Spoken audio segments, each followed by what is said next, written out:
मित्रों, आज के इस सेशन में आप सभी का फिर से स्वागत है। और आज हम पुनः महासागरीय जल के तापमान के बारे में अध्ययन कर रहे थे। इसी कड़ी को हम आगे बढ़ाएंगे। तो आइए समझते हैं कि महासागरीय जल के तापमान को प्रभावित करने वाले जो प्रमुख कारक हैं वो कौन कौन से। तो हम देखेंगे कि महासागरीय जो महासागर है,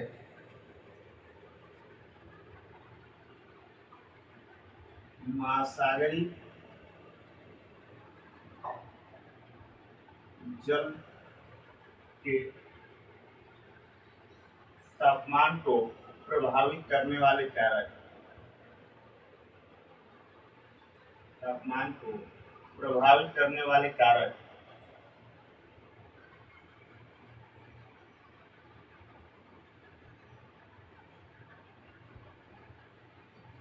देखिए, इसमें हम पहले कारक के बारे में पढ़ेंगे। इसमें हम महासागरीय जल के तापमान को प्रभावित करने वाले कारक के बारे में हम अध्ययन करेंगे। तो इसमें पहला हमारा पॉइंट है अक्षांशीय स्थिति के बारे में। देखिए, अक्षांशीय स्थिति,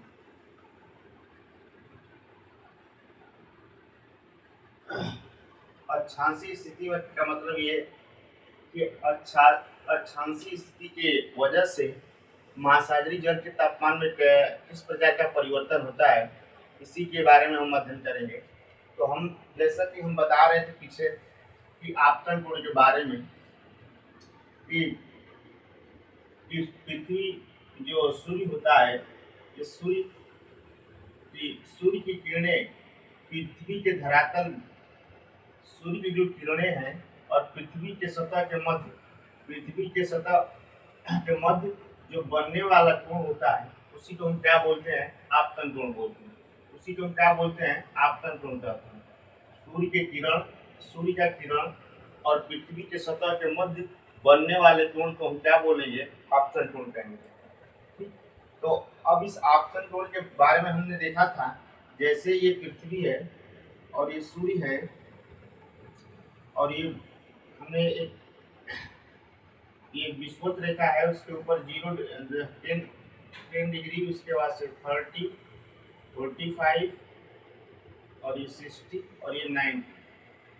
हमने देखा कि सूर्य की किरण जो आ रही है विषुवत रेखा पे, ये एकदम 90 डिग्री बना रही है, 90 डिग्री बना रही है। और उसके बाद से जैसे जैसे ये सूर्य की किरण हम निम्न अक्षांश को देख रहे हैं, यहाँ पे क्या हो रहा है? ये एंगल का मान क्या हो रहा है? घट रहा है। ये एंगल का मान घट रहा है, यानी जैसे जैसे हम निम्न अक्षांश की ओर जा रहे हैं, तो यहाँ पे जो आपतन कोण का मान क्या हो रहा है? कम हो रहा है। जिससे क्या होता है कि सौर ऊर्जा की प्राप्ति भी कम होती है और ऊपर जो 0 डिग्री से ऊपर जाने पे तापमान में भी कमी आती है। ठीक। तो इस अक्षांशीय स्थिति की वजह से अब महासागरीय जो जल का तापमान है, इसके बारे में हम कह सकते हैं कि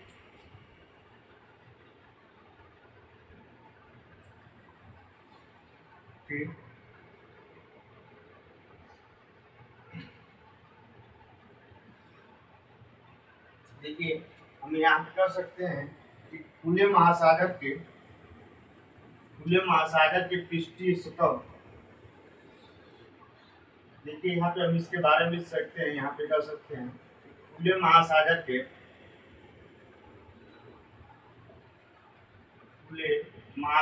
के पृष्ठीय सतह के औसत तापमान में वार्षिक तापमान में कम से कमी आती रहती है। औसत तापमान में क्रमशः कमी आती रहती है। ये कमी आती है। देखिए खुले महासागर के पृष्ठीय सतह के औसत तापमान में जो जल महासागर के जल के तापमान जो ऊपरी सतह होता है उसके उसका औसत तापमान में क्या होता है, कमी आती है। जैसे कि हम फिर एक बार चर्चा करेंगे इस पे।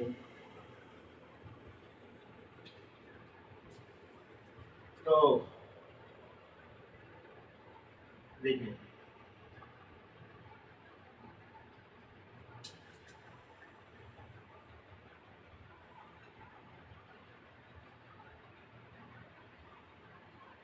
0 degree, 10 degree, 30 degree, 45 degree, 60 degree, 90 degree, ये हमारा सूर्य है।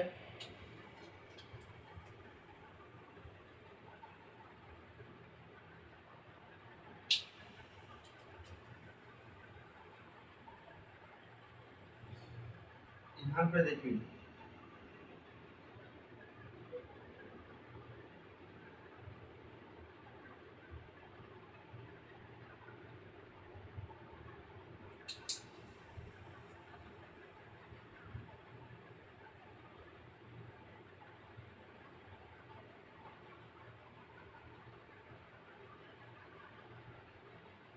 यहाँ पे हम देखेंगे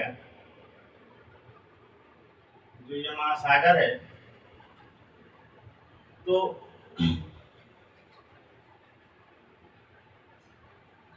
देखिए ये जो जब सूर्य की किरण ये भूमि सूर्य की किरण जो कर्क रेखा पे सॉरी विषुवत रेखा पे पड़ती है, यहाँ के जो महासागरों का तापमान होता है सर्वाधिक पाया जाता है। सर्वाधिक इसलिए पाया जाता है कि हमने बताया था एक चीज है कि यहाँ पे आपतन कोण आपतन कोण डायरेक्टली प्रोपोर्शनल टू अक्षांशीय स्थिति के यानी इस कंडीशन में हम कह सकते हैं, इस सूत्र के माध्यम से हम कह सकते हैं जैसे जैसे अक्षांशीय स्थिति के ऊपर बढ़ेंगे तो हमारे आपतन कोण का मान कम हो जाए, और आपतन कोण का मान कम हो जाए तो हमने ये भी बताया था कि आपतन कोण प्रोपोर्शनल टू टेम्परेचर और प्रोपोर्शनल टू प्राप्त सौर ऊर्जा की मात्रा, प्राप्त सौर ऊर्जा की मात्रा, सौर ऊर्जा की मात्रा, सौर ऊर्जा की प्राप्ति। यहाँ पे प्राप्त सौर ऊर्जा यहीं पे लिख सकते हैं, सौर ऊर्जा की प्राप्ति। देखिए इसको भी हम समझ लेंगे यहीं से, और इस यहीं से पूरा कंसेप्ट क्लियर हो जाएगा कि जैसे जैसे जब सूर्य की प्रकाश की किरण क्या हो रही है, विषुवत रेखा से ऊपर की ओर बढ़ रही है, यहाँ पे आपतन कोण का मान क्या हो रहा है, कम हो रहा है। क्या हो रहा है, कम हो रहा है।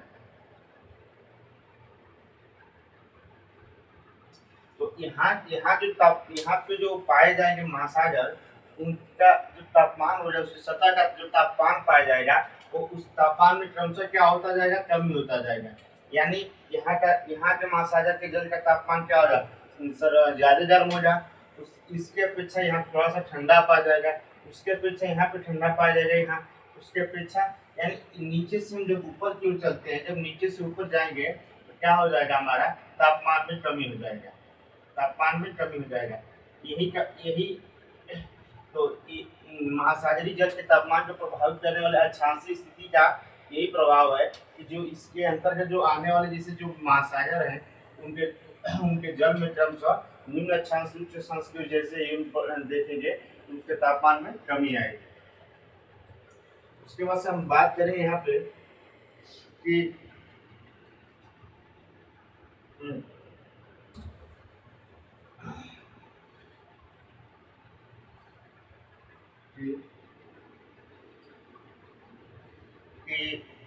कि जो विषुवत रेखा होता है, विषुवत रेखा, एक चीज देखिए देखिए विषु के समय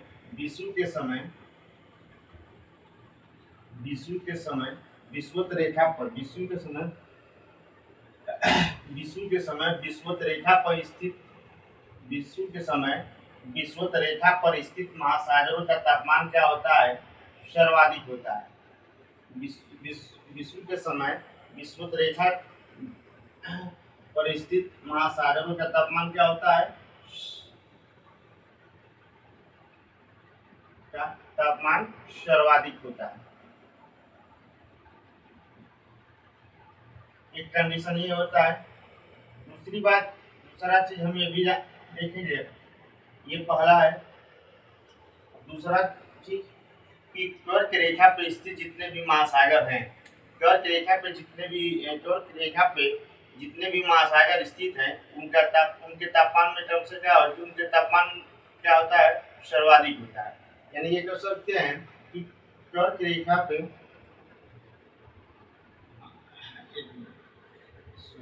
ग्रीष्म ऋतु में कर्क रेखा पर स्थित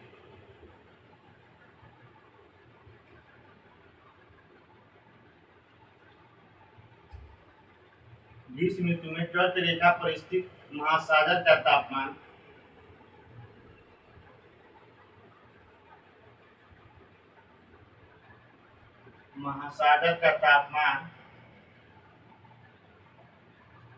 अधिक होता है। क्यों? ऐसा क्यों होता है? इस समय सूर्य की किरणें क्या होती हैं? लंबवत चमकती हैं। और तीसरी बात हम ये कह सकते हैं कि शीत ऋतु में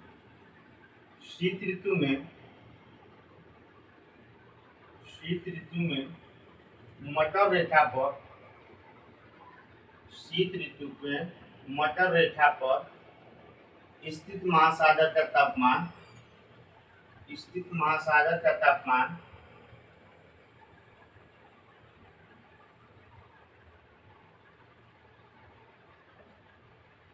तापमान सर्वाधिक होता है। कितना होता है?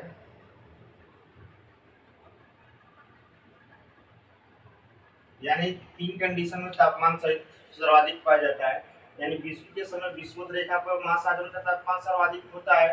दूसरा कंडीशन ये है कि ग्रीष्म ऋतु में कर्क रेखा पर स्थित महासागर का तापमान अधिक होता है और शीत ऋतु में मकर रेखा पर स्थित महासागर का तापमान सर्वाधिक पाया जाता है।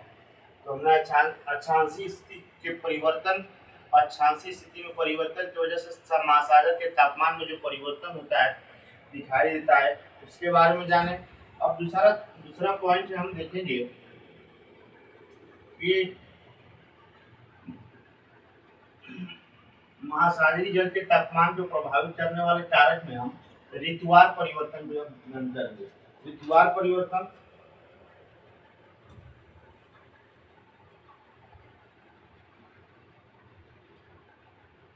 देखिए, हम कह सकते हैं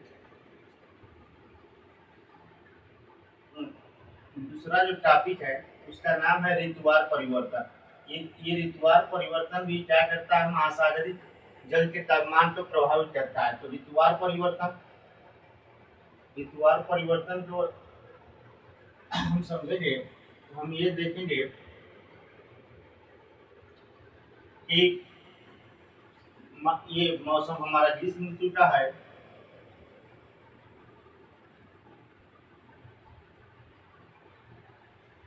और ये शीत ऋतु का। अब हम ग्रीष्म ऋतु में हम देखेंगे कि तापमान क्या होता है? सर्वाधिक होता है। यानी जलीय भाप में सौर ऊर्जा की प्राप्ति क्या होगी? अधिक होगी। यानी तापमान अधिक होने की वजह से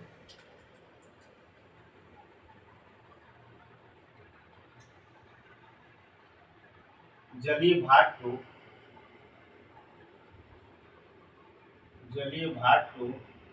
सौर ऊर्जा की प्राप्ति क्या हो जाएगी? अधिक हो जाएगी। सौर ऊर्जा की प्राप्ति क्या हो जाएगी? अधिक हो जाएगी। किस कंडीशन में? ग्रीष्म ऋतु में। इसके बाद से हम देखेंगे कि जैसे ये सौर ऊर्जा की प्राप्ति जब अधिक होगी तो उस कंडीशन में वाष्पीकरण की दर भी क्या होगी? अधिक होगी। यानी वाष्पीकरण की दर वाष्पीकरण की दर वो भी क्या हो जाएगी, अधिक हो जाएगी।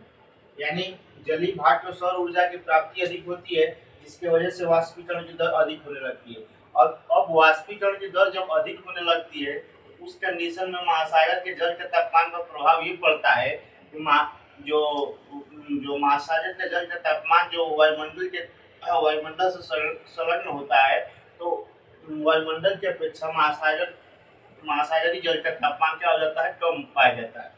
यानी हम ये कह सकते हैं क्या चीज, कि महासागर का तापमान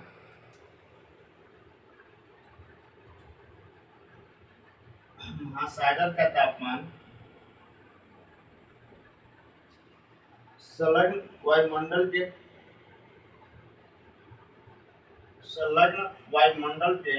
तापमान की अपेक्षा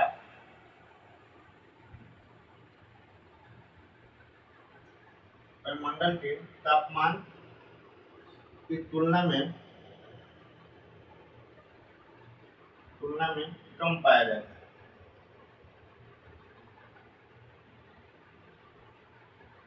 देखिए एक कितनी अच्छी यहाँ पे बात है कि ग्रीष्म ऋतु में सौर ऊर्जा की प्राप्ति, जलीय भाप में सौर ऊर्जा की प्राप्ति ज्यादा होती है। ज्यादा होने की वजह से क्या होता है, वाष्पीकरण की दर क्या हो जाती है, बढ़ जाती है। वाष्पीकरण की दर जब बढ़ जाती है तो नेक्स्ट कंडीशन क्या हो जाता है कि महासागर का तापमान भी क्या होता है, संलग्न वायुमंडल के तापमान की तुलना में क्या होता है, कम पाया जाता है। तो जब जलीय भाप का वाष्पीकरण होने लगता है, तो महासागर जल का तापमान क्या होता है, कम पाया जाता है, जिससे वायुमंडल की तुलना में ये महासागर का तापमान कम होता है। अब यहाँ हम शीत ऋतु में बात कर लें, तो शीत ऋतु में हम देखेंगे कि जलीय भाप की सौर ऊर्जा की प्राप्ति क्या हो जाएगी, कम हो जाएगी। यानी हम ये कह सकते हैं कि शीत ऋतु में जलीय भाप को सौर ऊर्जा की प्राप्ति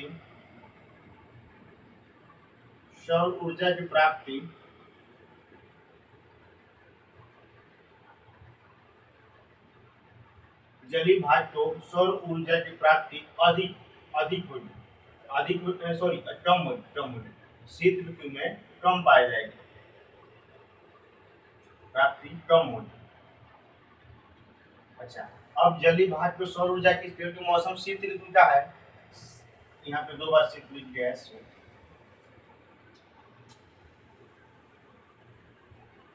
क्योंकि मौसम शीत ऋतु का है, तो यहाँ पे क्या है, तापमान हमारा कम होने की वजह से यहाँ पे सौर ऊर्जा की प्राप्ति क्या हो जाएगी, कम हो जाएगी।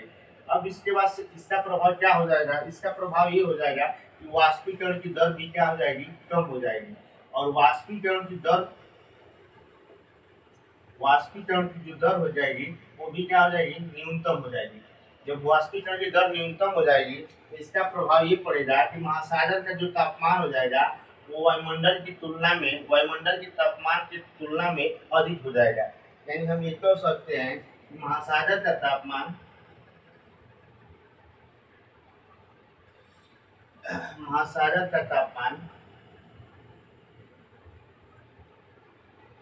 संलग्न वायुमंडल की तुलना में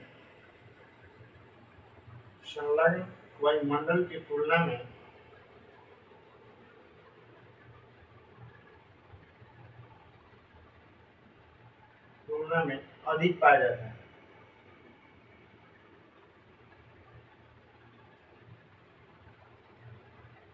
तो हमने क्या देखा कि जब शीत ऋतु का मौसम होता है तो जलीय भाप की सौर ऊर्जा की प्राप्ति कम होती है, जिसके दौरान वाष्पीकरण की दर कम होती है। तो इसकी वजह से महासागर के तापमान पर क्या प्रभाव पड़ता है, तो महासागर का तापमान बढ़ जाता है और वायुमंडल का तापमान क्या हो जाता है, घट जाता है। तो हम कह सकते हैं कि महासागर का तापमान संलग्न वायुमंडल की तुलना में अधिक पाया जाता है। तो हमने आज महासागरीय जल के तापमान को प्रभावित करने वाले कारक में 2 मुख्य बिंदुओं को पढ़ा। एक अक्षांशीय स्थिति के बारे में, जैसे जैसे हम निम्न अक्षांश से उच्च अक्षांश की ओर बढ़ते हैं, तापमान में कमी आने की वजह से जो महासागर होते हैं उनके जो पृष्ठीय सतह पर जो जल का तापमान होता है वो कम पाया जाता है। ठीक, फिर हमने ऋतुवार परिवर्तन के बारे में देखा कि ग्रीष्म ऋतु में कंडीशन क्या होती है। ग्रीष्म ऋतु में मौसम के हिसाब से सौर ऊर्जा की प्राप्ति कम होती है, तो वाष्पीकरण की दर कम हो जाती है, तो जिसकी वजह से वाष्पीकरण ग्रीष्म ऋतु में सौर ऊर्जा की प्राप्ति अधिक हो जाती है, जिसके वजह से वाष्पीकरण की दर अधिक हो जाती है और हमारा वायुमंडल क्या हो जाता है, गर्म माना जाता है किसके अपेक्षा, तो जो महासागर के जल के तापमान की तुलना में। ठीक, क्योंकि महासागर का जल का तापमान ठंडा उसमें हो जाता है जब वाष्पीकरण होने लगता है। तो उसी कंडीशन में शीत ऋतु में क्या होता है कि जलीय भाग में सौर ऊर्जा की प्राप्ति कम होने लगती है, क्योंकि मौसम हमारा शीत ऋतु का रहता है। उसके बाद से वाष्पीकरण की दर भी प्रभावित होती है, वो भी कम होने लगती है, जिससे क्या होता है कि महासागर का तापमान बढ़ जाता है और वायुमंडल की तुलना में वायुमंडल का तापमान कम होता है। इसलिए महासागर का तापमान वायुमंडल के तापमान की तुलना में अधिक पाया जाता है। तो आज के वीडियो में इतना है, मिलते हैं नेक्स्ट वीडियो में आप पुनः। तब तक के लिए धन्यवाद।